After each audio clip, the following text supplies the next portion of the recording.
Alors, bonjour, je vous espère tous bien. Nous allons aussi parler des psychologies des catastrophes. Alors, chaque catastrophe, il y a ce que nous appelons la psychologie des catastrophes, c'est-à-dire des réactions que vous devez prendre lorsqu'une catastrophe s'est déclarée ou s'est déclenchée. Alors, c'est de ça normalement que nous allons parler ici. Alors, normalement, il y a des réactions que nous appelons des réactions aux catastrophes. Ce sont des réactions que nous appelons des réactions normales au stress face à des environnements sinistrés qui peuvent normalement résulter à faire face à vos propres pertes personnelles. Alors, les gens ont des réactions vraiment normales. Nous devons savoir que le stress, c'est une réaction normale à un environnement entouré de sinistres.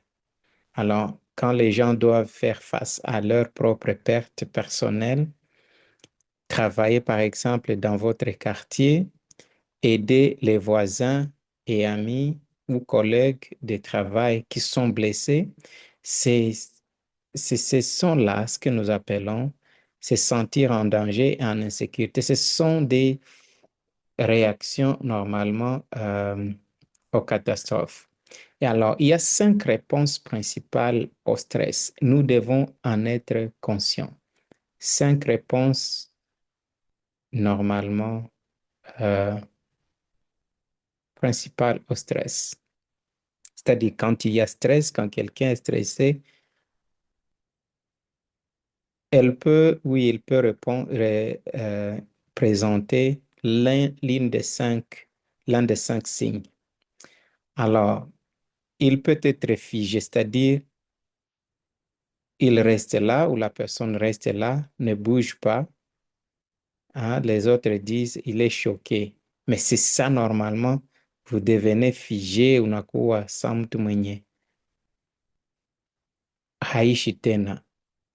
Il y a le vol, donc vous fuyez, la fuite, les autres peuvent appeler ça.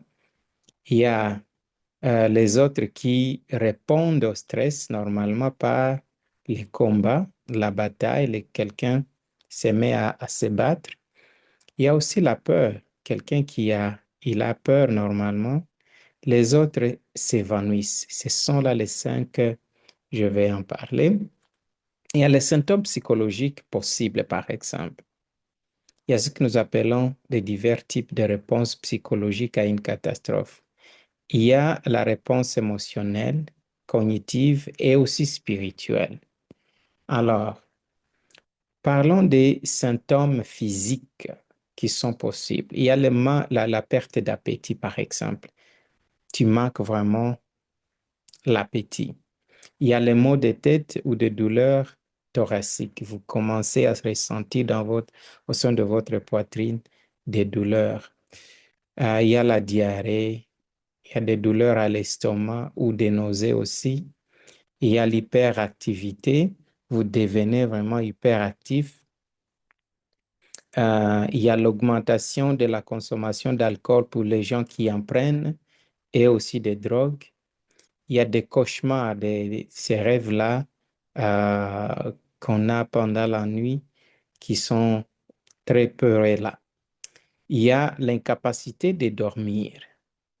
La personne ne parvient pas à dormir normalement. Il y a la fatigue et manque d'énergie. Alors, comment prendre soin de soi-même et le bien-être des équipes? Alors, vous pouvez prendre les mesures préventives suivantes dans votre vie quotidienne. Dormez suffisamment, tellement important. Ayez suffisamment de sommeil. Faites l'exercice régulier, l'exercice physique ici, la marche, la course. Allez dans une salle de sport, s'il y en a, prenez vraiment, abonnez-vous dans une salle de sport, faites la nage. Euh, donc, vraiment, faites un exercice régulier, ça c'est l'exercice physique. Manger une alimentation équilibrée, il ne faut pas vraiment vous adonner à n'importe quel genre de nourriture. Équilibrer le travail, les loisirs et les repos. Ne travaillez pas beaucoup, ne prenez pas non plus pas beaucoup de loisirs et ne prenez pas non plus pas beaucoup de repos, mais aussi prenez quand même du repos. Permettez-vous de recevoir autant que vous donnez. Vous devez avoir des gens qui aussi, euh, et auprès desquels vous recevez soit des conseils, soit des choses. Alors, connectez-vous avec les autres, utilisez des ressources spirituelles. Alors, comment les chefs d'équipe réduisent le stress pendant l'incident? Informer le personnel à quoi il peut s'attendre, tellement important. Partager la charge de travail, encourager à se reposer, demander de s'éloigner, encourager à verbaliser les expériences, encourager à manger et boire correctement, c'est tellement important. Encourager à être conscient chez leurs coéquipiers, effectuer une rotation des équipes, encourager à parler entre eux, laisser l'équipe décompresser progressivement, mener une discussion après le travail. Alors, il y a ce que nous appelons la réponse. La phase pré-catastrophe, ce que nous appelons la phase d'impact. Il y a ce que nous appelons la phase d'impact. Il y a aussi la phase héroïque, la phase de lune de miel, la phase de désillusion et aussi la phase de reconstruction. Nous en avons parlé. C'est quoi la crise traumatique? C'est cette capacité de personnes à y faire face normalement quand il y a eu, par exemple, euh, la personne est dépassée par la mort ou la blessure réelle ou potentielle à soi-même ou à autrui. C'est, Cela peut causer ce que nous appelons la crise traumatique. Il y a la blessure grave, quelqu'un est gravement blessé. Il y a des structures, non, des destructions des maisons, des quartiers ou des biens de valeur. Il y a la perte de contact avec de la famille ou les amis. Le stress traumatique, normalement, peut affecter votre condition cognitive. Nous en avons parlé. Votre façon de penser, ça devient affecté, touché. Et la santé physique, par exemple, votre santé physique est touchée par ce que nous appelons le stress traumatique, qui est causé, par exemple, par la mort ou la blessure réelle ou potentielle. Il y a les relations interpersonnelles qui peuvent être aussi affectées par cette crise traumatique. Alors, les facteurs médiateurs, c'est quoi? La force, la force et le type de réaction personnelle au traumatisme varient en fonction euh, d'une combinaison des facteurs suivants. L'expérience antérieure, c'est-à-dire comment est-ce que vous vous êtes tenu vis-à-vis de l'autre catastrophe passée. Il y a aussi la signification de l'événement pour l'individu parce que nous devons savoir que chaque catastrophe signifie quelque chose, a une signification particulière à chaque individu. Donc, le bien-être émotionnel de l'individu, les temps qui s'est écoulé, c'est-à-dire les temps euh, où la catastrophe a eu lieu, et le temps où la personne normalement commence à s'en souvenir. Alors, stabiliser les survivants. Comment normalement on peut parvenir à stabiliser les survivants des catastrophes? Répondez à tout besoin médical, C'est tellement important. Si un survivant a un besoin médical, vous devez y répondre. Stabiliser psychologiquement les individus, c'est tellement important. Donc, observer pour déterminer les niveaux de réactivité. Par exemple, sont-ils un danger pour eux-mêmes ou pour les autres? C'est-à-dire, façon dont la personne est en train de réagir, vous devez déterminer si la personne constitue un danger pour elle-même ou aussi pour les autres. Impliquer les personnes indemnes pour apporter leur aide, c'est-à-dire les personnes qui n'ont pas été touchées par la catastrophe, vous les impliquez à apporter leur aide. Les autres se disent qu'un médecin ne se soigne pas. Il faut que quelqu'un d'autre qui n'est pas malade, qui puisse soigner celui qui est malade. Alors, vous devez fournir un soutien en écoute, en empathie et aussi en connexion. Alors,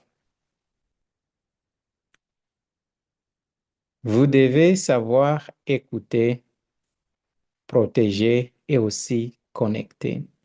Écouter, protéger et connecter. Vraiment, c'est important de savoir écouter les gens, écouter les histoires des gens, écouter là où les gens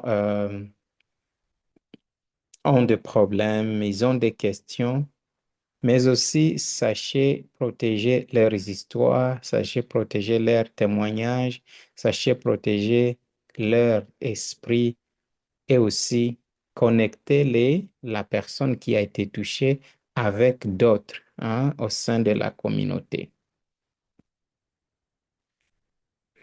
Comment être un auditeur empathique? Mettez l'auditeur à la place de l'orateur, c'est-à-dire vous qui écoutez, vous devez parler moins que la personne qui parle. Vous devez normalement être à l'écoute de la personne. Essayez d'imaginer ce que ressent l'orateur. Essayez d'imaginer ce que ressent la personne qui est en train de parler. Ne pas assumer complètement les sentiments de l'orateur. C'est-à-dire, il ne faut pas dire, oh, Mina, je comprends. Non, vous ne comprenez rien peut-être de ce que la personne ressent. Mais il ne faut pas vraiment assumer que vous avez compris. Écoutez l'essence des mots, des gestes normaux, pas seulement l'essence des mots. Non, écoutez aussi l'essence des gestes, parce que les gestes aussi parlent, les tons avec lesquels la personne s'exprime, c'est tellement important. Portez attention à la communication non verbale. Paraphrasez régulièrement l'orateur. Alors, ce qu'il ne faut pas dire, c'est quoi? Il ne faut pas dire à quelqu'un qui a été atteint par une catastrophe que je comprends. Je venais de le dire. Ne vous sentez pas mal non plus quand vous écoutez l'histoire de quelqu'un. Il ne faut pas dire à la personne, ne vous sentez pas mal. Non, non. Ne dites pas ce genre de choses. Ne dites pas à la personne, tu es fort, tu t'en sortiras. Please, ne le dites pas. Ne dites jamais à la personne, ne pleurez pas. Ou dites à la personne, c'est la volonté de Dieu, parce que vous n'en êtes pas sûr que c'est la volonté de Dieu. Alors, ce qu'il ne faut pas dire à la personne, c'est que cela pourrait être pire, au moins tu es encore, tout ira bien. Non, non, ne dites jamais ce genre de choses à une personne. Ce que vous devez plutôt dire, c'est ceci. Dites à la personne, je suis désolé pour votre douleur. Je suis vraiment désolé que ce soit arrivé ainsi. Dites à la personne, est-ce que ça va si je vous aide avec? Je ne peux pas imaginer ce que cela représente pour vous. Demandez à la personne de quoi avez-vous besoin. Gérer la scène de la mort, par exemple. Couvrir le corps, traitez-le avec respect écoutez-moi très bien. Si vous rencontrez dans un accident, nous allons encore parler des cas par cas. Si sur la scène de la catastrophe, si vous rencontrez un corps, il faut le traiter avec respect. Et vous commencez par couvrir ce corps-là. Ça, c'est tellement important. Suivez les lois et le protocole locaux pour gérer les défunts. Parce que chaque communauté a un protocole selon lequel il faut qu'il stipule comment gérer un défunt, quelqu'un qui est mort, quoi. Alors, discutez avec les autorités locales pour déterminer ce quoi les plans. C'est tellement important. Voilà,